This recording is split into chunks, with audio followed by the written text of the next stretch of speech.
teman-teman semuanya, balik lagi ke channel aku, Bayu Purwa Eka. Kali ini aku mau share ke kalian sebuah cerita atau peristiwa unik di Jepang yang disebut dengan Hikokomori atau mengisolasi diri dari kehidupan sosial. Sebelum kita lanjut ke videonya, pastikan kalian like dan share dulu video ini. Dan bagi kalian yang baru di channel aku, welcome. Dan jangan lupa untuk subscribe, supaya kalian gak ketinggalan sama video-video aku selanjutnya.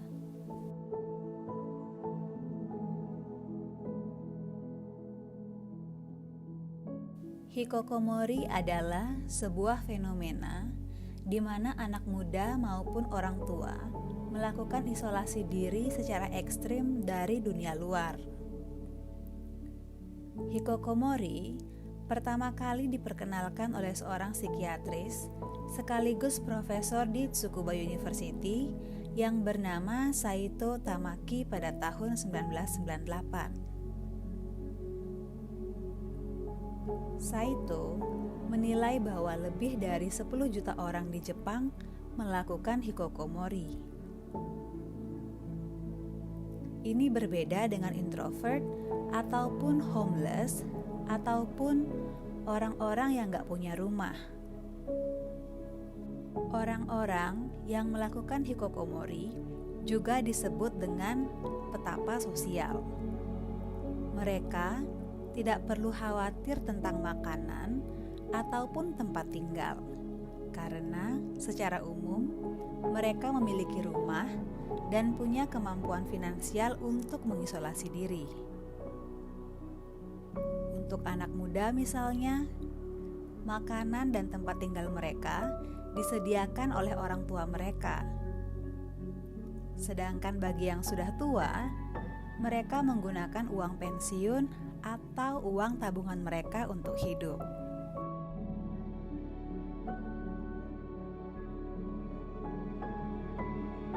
Ada beberapa alasan mengapa hikokomori terjadi. Yang pertama adalah bullying oleh teman atau guru di sekolah. Di Jepang sendiri, bullying masih sering terjadi baik dari teman-teman sebaya ataupun dari guru. Penyebabnya bisa jadi masalah akademik ataupun masalah lainnya. Penyebab yang kedua adalah pernah mengalami kekerasan. Data yang diberikan oleh Saito menunjukkan bahwa 10% pelaku hikokomori pernah mengalami kekerasan. Orang-orang ini merasa hidupnya tidak memiliki makna dan tidak berarti, sehingga mereka cenderung menyalahkan orang tua mereka yang tidak merawat dan membesarkan mereka dengan benar.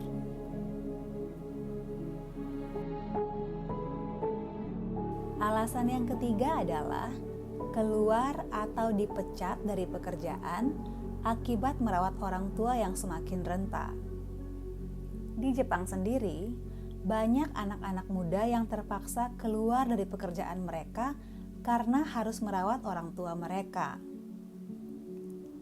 Saat orang tua mereka meninggal, mau tidak mau mereka harus kembali bekerja ataupun kembali ke masyarakat.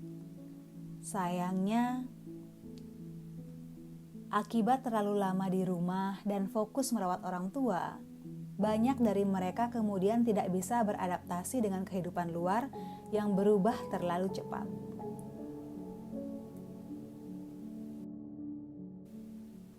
Alasan yang keempat adalah adanya kemajuan pada teknologi.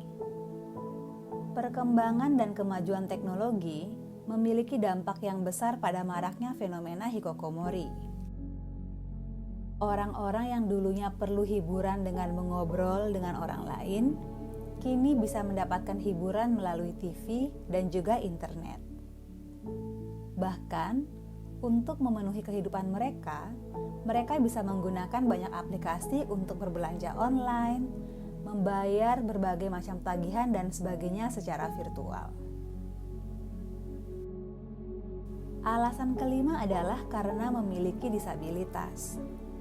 Jepang merupakan salah satu negara yang suka mengumpulkan orang-orang dengan disabilitas dalam satu atap. Jepang memiliki banyak institusi sosial yang menampung orang-orang dengan disabilitas. Hal ini membuat orang-orang sangat bergantung pada sistem dan juga pemerintah, sehingga saat mereka keluar untuk berbaur dengan masyarakat, mereka tidak akan pernah bisa beradaptasi. Sekalipun bisa, itu butuh waktu yang sangat lama dan cukup susah prosesnya. Akibatnya, mereka semakin mengurung diri dan juga mengisolasi diri mereka dari masyarakat luas. Ketidakmampuan mereka untuk beradaptasi membuat mereka merasa kalau mereka tidak berguna untuk masyarakat. Maka, pilihan utamanya adalah dengan melakukan hikikomori.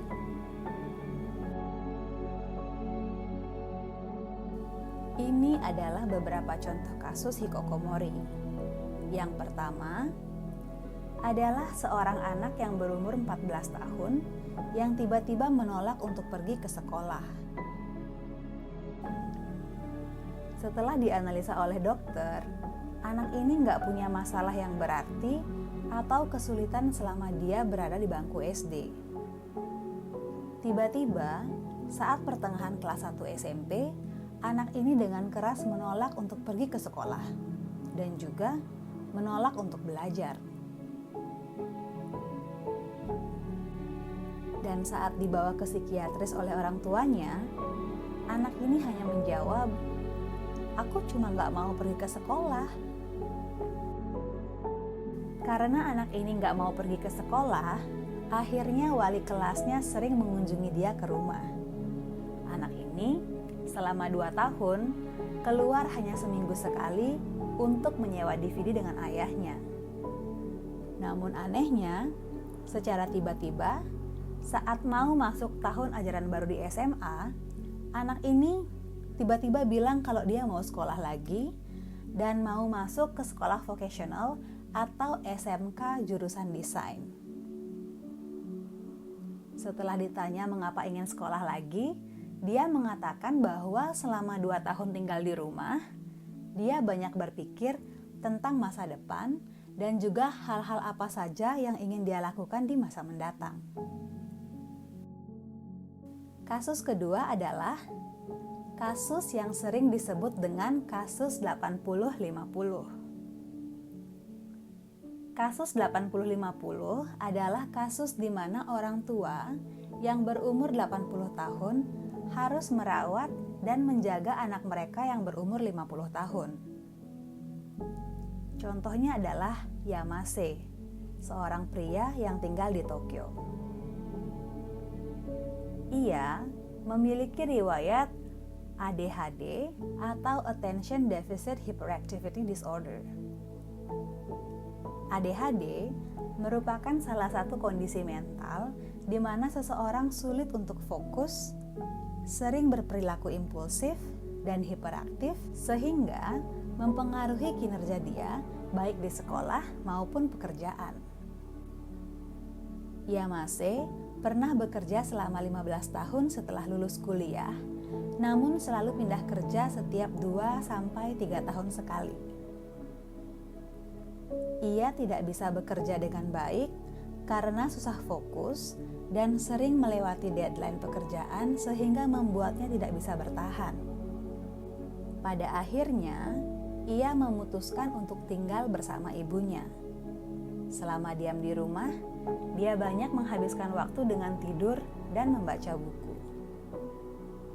Ia mengatakan bahwa kegiatan itu sangat membosankan, tetapi itu jauh lebih baik daripada harus pergi keluar dan bekerja. Semua kebutuhannya disediakan oleh ibunya, mulai dari makanan hingga pakaian bersih. Saat ini, Yamase sudah berumur 50 tahun dan ibunya berumur 80 tahun. Semakin tua ibunya, aktivitas fisik yang dilakukan semakin terbatas. Saat ibunya tidak bisa lagi mencuci baju, Yamase akan langsung panik dan merasa tidak berguna karena di umur 50 tahun ia tidak bisa merawat dirinya sendiri. Dia mengalami ketakutan luar biasa jika harus membayangkan dirinya pergi bekerja dan tidak berguna bagi perusahaan. Dia melakukan hikikomori untuk menghindari pengalaman yang tidak menyenangkan. Kejadian hikikomori ini saat ini berkembang pesat tidak hanya di Jepang, tetapi juga mulai marak terjadi di banyak negara, khususnya di negara-negara besar. Apakah di antara kalian ada teman atau saudara kalian yang melakukan hikikomori? Apa pendapat kalian tentang fenomena ini? Tulis pendapat kalian di kolom komentar ya, supaya kita bisa berdiskusi. Sekian dulu video aku kali ini. Terima kasih banyak sudah nonton. Dadah!